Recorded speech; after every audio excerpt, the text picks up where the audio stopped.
Merci Madame la Présidente. Monsieur le Ministre, Madame la Vice-Présidente, Monsieur le rapporteur, mes chers collègues, je veux d'abord, Monsieur le Ministre, vous dire combien je considère que votre fonction est importante dans ce gouvernement et combien je vous souhaite de réussir dans le jeu de la formation professionnelle qui est le vôtre. Je voudrais d'abord, en préambule de cette intervention, vous dire combien nous nous réjouissons de l'accord obtenu par 3 de 5 organisations de salariés et d'employeurs sur la réforme du marché du travail vendredi dernier. Le compromis qui a été élaboré est un signe positif dans la lutte contre le chômage, à condition de ne pas reporter au calendrier grec sa mise en œuvre. Alors que près de 1500 emplois sont détruits chaque jour, on ne peut plus attendre. Et la situation des jeunes sur le marché de l'emploi dans notre pays est inacceptable. Pour autant, il semble que vous ne soyez pas pressés de nous présenter un texte, à la présentation nationale, puisque vous envisagez de nous saisir dans 2 mois. 2 mois qui me semble, en tout cas, 2 mois de trop. C'est une mauvaise pente que vous avez d'ailleurs déjà empruntée, en particulier pour ce texte qui fait l'objet de la précédente discussion. L'Assemblée nationale a en effet été invitée à examiner un texte en commission des affaires sociales le même jour où il était présenté en Conseil des ministres, ce qui ne permettait guère d'envisager un véritable dialogue entre nous, Monsieur le Ministre, alors que vous nous faisiez l'honneur avec Monsieur Sapin de votre présence en commission et que nous considérons tous ici qu'il s'agit d'un sujet prioritaire. Nous étions le 12 décembre et l'accord national, signé le 8 novembre, était daté du 19 octobre. Pourquoi avoir attendu presque 2 mois entre l'accord du 19 octobre et le dépôt du projet de loi sur le bureau de l'Assemblée nationale? Je rajoute, si vous me le permettez, une seconde remarque sur la méthode. Nous nous efforçons tous ici de travailler de façon constructive sur ce sujet majeur de l'emploi. Notre seule préoccupation, quoi que vous en doutiez, mon cher collègue, est de rendre les dispositifs qui nous sont proposés les plus pertinents et les plus efficaces possibles, à défaut, je vous l'accorde, d'une politique beaucoup plus ambitieuse que nous souhaiterions sur le sujet. Nous avons d'ailleurs été surpris, Monsieur le rapporteur, que vous considériez nos amendements, lorsqu'ils ne vous convenaient pas, comme une sorte d'affront aux partenaires sociaux unanimes à adopter l'accord interprofessionnel. Comme si la décision des uns devait emporter celle des autres. Loin de nous de contester le travail qui a été réalisé, mais il me semble que vous confondez les vocations et les missions de la négociation collective et l'élaboration de la loi par la représentation nationale. Le regard porté sur tout sujet par les uns et par les autres ne saurait, par essence, être le même. Tandis que d'un côté, on vise la cohérence du projet social, de l'autre, la réflexion se porte vers un horizon plus vaste, celui de l'intérêt supérieur de toute la nation.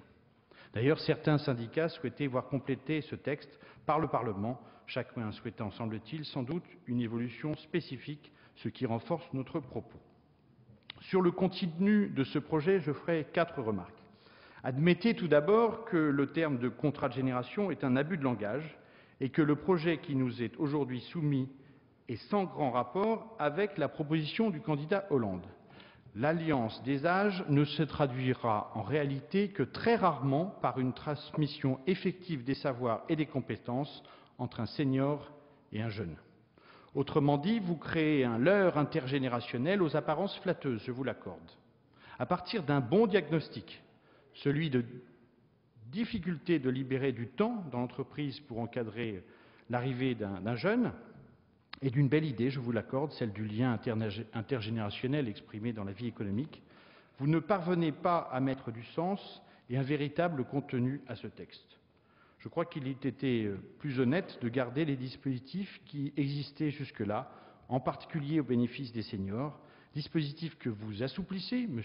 Sapin nous l'a dit en commission, au risque d'en affaiblir l'efficacité.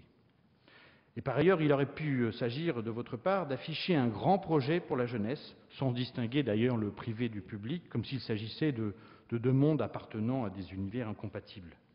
Ce projet aurait dû être avant toute chose celui qui lie systématiquement l'emploi à la formation et à l'apprentissage pour en faire un authentique et un novateur CDI de professionnalisation, comme nous vous le proposons dans l'un de nos amendements, mais semble-t-il vous préférez le droit commun, faute d'innovation regrettable dans un domaine où, à notre sens, on n'a pas tout essayé.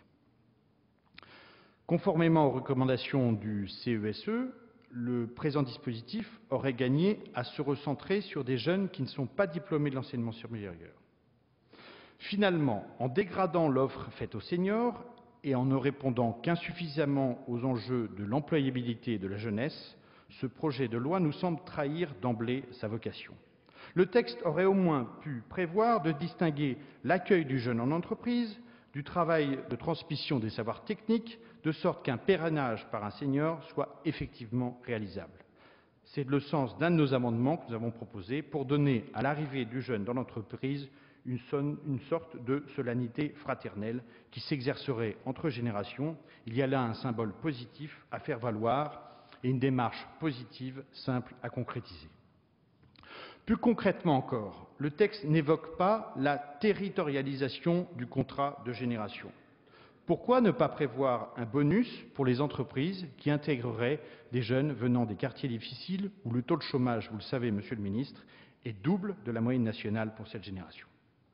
Deuxième remarque, en distinguant 3 catégories d'entreprises, vous instituez des effets de seuil, on le sait toujours, nocifs à la création d'emplois. Ils sont incontestablement nocifs parce que vous introduisez de la complexité dans la gestion des ressources humaines de l'entreprise. Mais ils sont aussi nocifs parce que vous incitez les entreprises à limiter leur recrutement pour ne pas basculer d'une catégorie à une autre, le progrès économique étant souvent associé à de nouvelles contraintes, on le dit toujours, légales, réglementaires et fiscales. Et de fait, la machine à cases que vous avez imaginée revient à encourager les uns, les moins de 300 salariés, quand vous sanctionnez les autres, les plus de 300 salariés. Pourquoi alors ne pas avoir visé seulement les entreprises de moins de 300 salariés, dont le réseau considérable constitue un vivier et un facteur de vitalité dans l'embauche dans nos territoires et dans l'embauche de proximité? Vous auriez évité ainsi, une fois de plus, de pointer du doigt ces patrons de PME qui tentent de passer le cap des ETI, ces entreprises de taille intermédiaire trop rares en France. Troisième remarque, vous semblez tellement obsédé, et on peut le comprendre à la rigueur, par l'effet d'aubaine, que vous en arrivez à des excès surprenants. J'en citerai quelques exemples.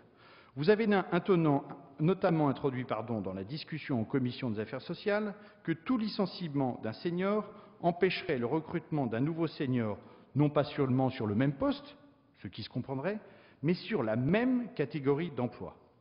Outre le fait que l'appréciation de l'idée de catégorie nous semble délicate et aléatoire et donc susceptible de contentieux en cascade, vous bloquez potentiellement une démarche globale de gestion des ressources humaines dans l'entreprise. Là encore, nous craignons que le remède soit pire que le mal. Second exemple d'une rigidité improductive et inutile liée à cette crainte de l'aubaine. Ce projet de loi, sauf erreur de ma part, ne permet pas aux entreprises de transformer des emplois temporaires affectés à des jeunes en CDI à temps plein via le contrat de génération. Cela nous semble encore une fois le témoignage d'une suspicion à l'égard des entrepreneurs, ce qui n'est pas le meilleur moyen de lutter contre le chômage. Un troisième exemple, et dernier, c'est le contrôle par l'administration des accords d'entreprise, des accords de groupe et des plans d'action. Là aussi, vous prenez le risque de retarder et de complexifier des procédures jusqu'à les rendre décourageantes. Qui, Monsieur le Ministre, au sein de l'État local, dans les directs, sera en capacité de contrôler ces différents accords? Quatrième, dernière et très brève remarque, mais elle est fondamentale, il s'agit du financement du dispositif proposé. Nous ne voyons pas la cohérence du choix qui a été le vôtre de lever une part des 20 milliards du crédit d'impôt pour la compétitivité et pour l'emploi qui avait vocation au financement de la recherche, de l'innovation et de la formation. J'espère que vous ne confondez pas les deux objectifs, celui que nous partageons de la main tendue prioritaire et urgente à apporter à la jeunesse et celui de l'investissement de long terme pour notre compétitivité. Sacrifieriez-vous, en tout cas, la proie pour l'ombre en perdant sur le long terme ce que malheureusement je crains que vous ne réussissiez pas à court terme? Et donc en conclusion, mes chers collègues, là où la souplesse et la confiance sont les premiers gages de la réussite dans la lutte pour l'emploi, ce texte introduit des cadres, des strates, des contrôles, des sanctions. Là où les mots doivent avoir un sens précis, ce texte ne traduit pas concrètement une belle idée, celle de la solidarité générationnelle.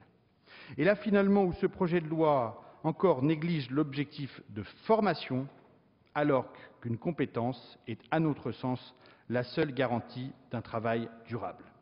Vous comprendrez en conséquence, mes chers collègues, que l'UDI, dans un souci constructif, attend l'issue des débats et des évolutions de ce projet de loi pour se prononcer définitivement sur la nature de ce vote. Je vous remercie.